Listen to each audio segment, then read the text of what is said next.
Welcome to today's daily message. Today we observe the memorial of St. Anthony. This is not St. Anthony of Padua. Rather, this is St. Anthony, a monk and abbot who lived in the 3rd and 4th centuries. He is considered to be the father of the monastic movement in Christianity.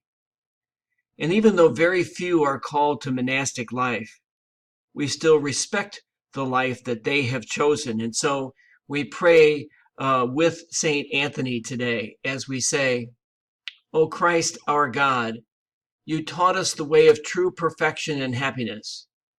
You encouraged those who follow you to sell what they have, give to the poor, and to take up the cross. When Blessed Anthony heard these words, his heart was inflamed with love for you. He left the world, renounced nation and family, and accepted your easy yoke.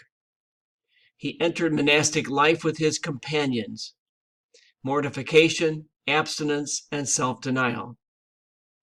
By turning away from everything, he turned to you alone, and by dying to himself, he lived for you alone. For this reason, we honor his memory and say, Blessed are you, Holy Anthony, father of monks and example of religious life, tall cedar on the slope of Mount Lebanon. You have become a prophetic word echoing in the world. Blessed are you, Holy Anthony.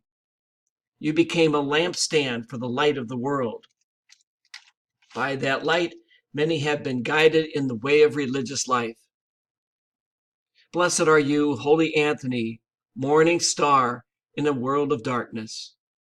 Your light made evil fear and caused sin to draw back in fright.